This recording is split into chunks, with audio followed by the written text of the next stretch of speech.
So grabe lang no, nakakatuwa lang ba no, isipin na itong lugar na to dito dati na kinatatakutan ng maraming mga taga Davao kasi ito ay ano siya, talahiban, masukal, kagubatan no, damuhan.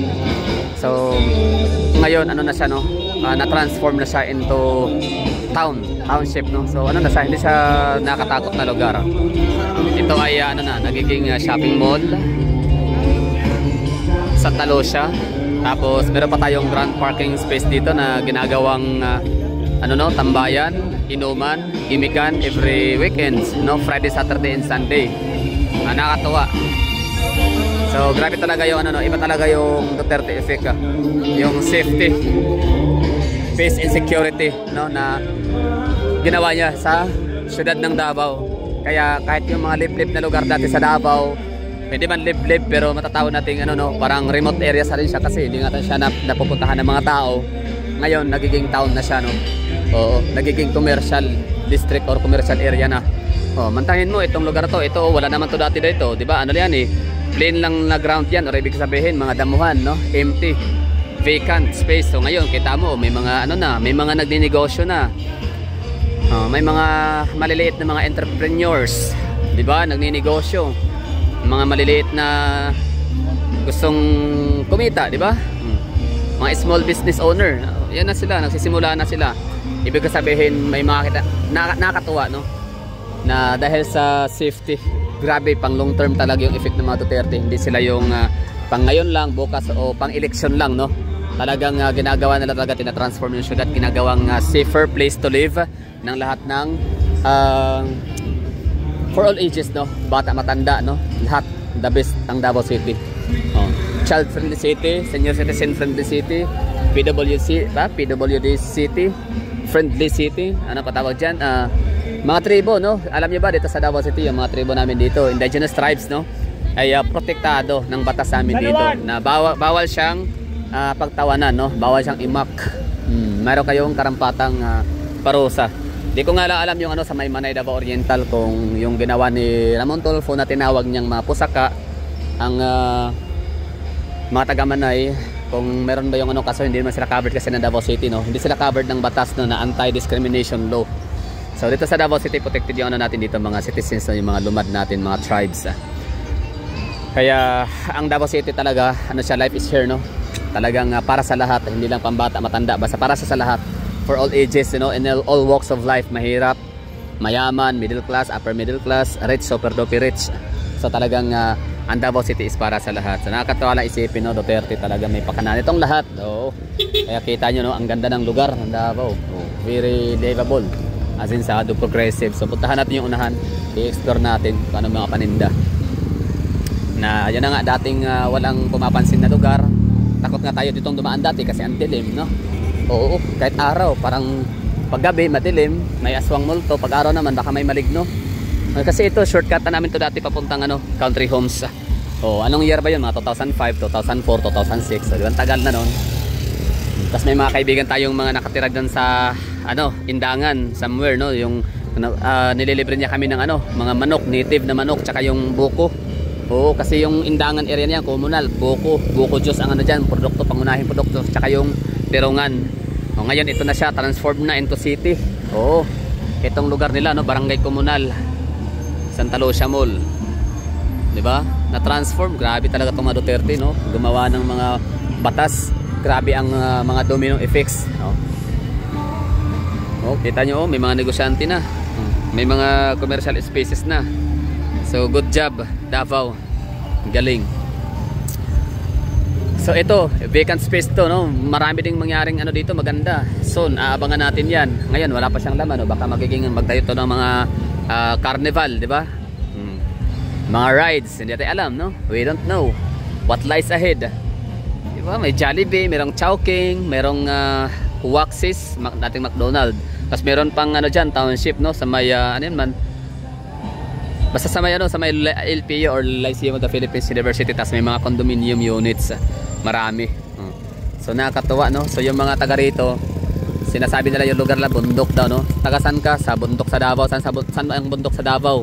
Sa may ano, Indangan, bundok ng Indangan, bundok ng Acacia, mahayag, mayahay o mga ganun. Hindi naman talaga siya bundok, no? Kumbaga bundok lang siya tignan. Although tama, bundok pala siya, like hili, ano, mga akyatin, ganun, hilly, steep, ganun ang lugar nila. So bundok, no? Parang yung formation. Hindi siya yung flat na terrain lang na area. So tama, bundok. Tapos yun na nga, panguna ang mga jeep nila sasakyan dito sa Indangan area. Sa likod lang ha, na ano, Indangan Komunal, yun na yun sila eh. Barangay Indangan, Barangay Komunal, Barangay San Miguel, Barangay ano pa, Acacia, no? Yun na pagkakaalam ko yung mga barangay dito sa somewhere in Buhangin District. So ano siya, bali ang sasakyan ang jeep parang one way ticket, parang umaga, hindi pala, parang two-way lang. I mean, two-way ba tawag? Basta yung umaga, madaling araw alas 6 biyahe na papuntang Bangkiruhan para mag-deliver ng kailang mga produkto, yung mga gawang terungan, sticks ba, barbecue sticks, tsaka yung mga niyog, mga langka, gano'n, no? Mga buko. Tapos ang mga sumakay nun, pagka-uwi naman nun, pagkahapon na din, alas 4, alas 6, alas 7 ng gabi. Ano bang oras, no? Kayo na mabahala dyan sa mga taga-Acacia, mga kaibigan ko dyan, no? Kila paring Alan, kumusta kayo dyan, no? Kila Uncle Erning, kumusta? Kaya nanay ko, kilala na nanay ko yan, no? Kung nanonood mo yung nanay ko dyan, shout out, di ba? Alala natin, di ba? No? Na dati si Uncle Erning namimigay pa ng ano sa atin yun, mga poultry. Basta may mga poultryhan kasi sa lugar na yan. Mga itlog, mga poultry eggs. So ngayon, di ko alam kung andyan pa ba yung mga nakatira dati sa Acacia kasi nawala na sila. No? Ibig ko sabihin yung mga dating mga bahayan sa barangay nila, nawala na, napalitan na ng mga subdivisions, sa mga mamahalin na mga subdivisions. Yun. So ito na ngayon lugar ho ninyo, Komunal, Kabantian, Indangan, Acacia, San Miguel. Meron kayong shopping mall, nakakatuwa. Very good. Lakad tayo, ano meron, ha? Ano meron dito, kainan? Lapitan natin para may tayo idea. Dito lang din naman na tayo. Bulalo. Paano lang? Bagmay ang picture ate? 300. Sana pangana no?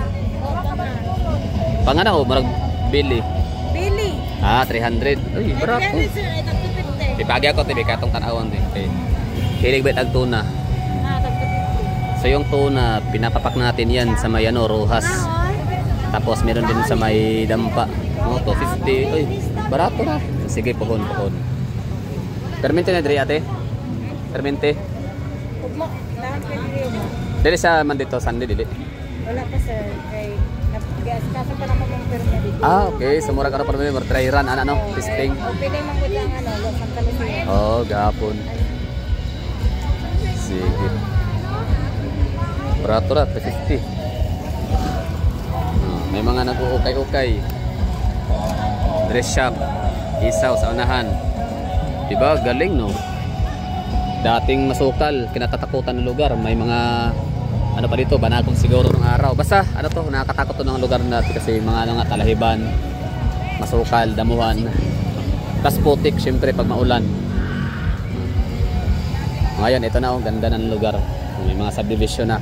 Tsaka nga pala, shout out dun sa aking dating I don't know kung si Ma'am Waro ba yun, Waro Wada ba yun. Basta yung yung taga Japan siya, na dati daw siya nakabili ng dito, property, lupa, lote sa area na to dito. Tapos sa kasamaang palad, nagkasakit ang kanyang magulang, no? Tatay ba yun or nanay niya. Tapos wala siyang choice kundi ibenta ang lote or bahay, house and lot ba yun or lote, no? Bininta niya sa ganong halaga. Siyempre pag ganong kasi na rush sale, alam talaga natin yan, mura ang ang value. So naibenta niya ngayon.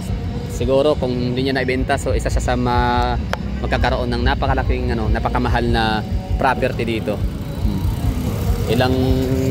Ilang multiply kaya ang range? Kung 1 million dati nabili, baka ngayon nasa mga 20 million na. Kasi prime lot na to dito. Malapit sa airport, malapit sa university, eskwelahan. Dalawa ang university pala dito, no? It's Jose Maria College Foundation and Lyceum of the Philippines University. Okay, no? So yan lang, nakakatuwa lang na dahil sa talino, husay, galing nitong mga Duterte family, nagkaroon na ng talagang na-transform ang Davao City into something better, no?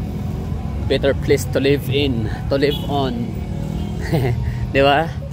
Something better place para dito mag-settle ang inyong pamilya. Kaya yung mga nagbabalak dyan na mag-migrate sa Davao, ng mga taga Luzon, pwede kayo dito, totoo yan. you can never go wrong with Davao City. Totoo yan, kasi Davao City talaga grabe yung implementation, grabe yung pagsisikap talaga ng mga Duterte na ma-maintain or at lalo pang ma-improve. Ma-maintain, tapos hindi lang sa pag-maintain kundi i-improve pa, no? Ang dami na lang talagang iniisip na mga policy para hindi lang ma-maintain kundi mas ma-improve pa yung lifestyle, living lifestyle ng mga taga Davao and experience, no, namin dito. Yan nga, meron kami maraming shopping malls. Hindi yan magtatayo yan dito kung walang proof of purchasing power. Kung hindi naman talaga nila kitaan ng potensyal na kikita sila, no? Hindi nila kitaan ng potensyal na magpa-profit sila, mag-gain sila sa kailang ilalagay dito ng mga negosyo, investments. Di ba? So dahil yan sa safety nga, safety, security, culture sa Davao City, and everything is followed. Diba? So ano sa tingin niyo, no? Agree ba kayo sa sinabi ko na ito ay kagagawa ng mga Duterte? Tunay, di ba? Kung hindi nila ito ginawang ligtas, tirahan ang Davao City, kung hindi ginawang ligtas na pasyalan, hindi magiganto ang Davao. Sa totoo lang, iba rito. Hindi naman talaga taga Davao, no? Originally, ano lang sila, like namasyal lang sa Davao, tapos nagustuhan ng lugar. So, yun, nag-invest. Dito na naninirahan. Bumili ng mga property. Dito na settle down. Kaya sa mga congratulations sa inyo, no? At isa sa pinakamalaking desisyon na nagawa ninyo sa buhay, yung dito mag-settle. At yun, yumaman palalo. Lumago, umasinso.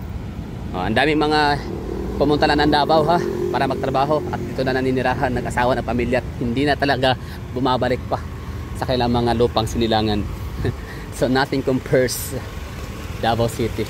May mga magandang lugar, yes, marami, pero yun nga, it just happened na sa Davao City na lang tatagpuan ang tunay na ibig sabihin ng buhay, kaligayahan, kapayapaan, at kung ano-ano pa man.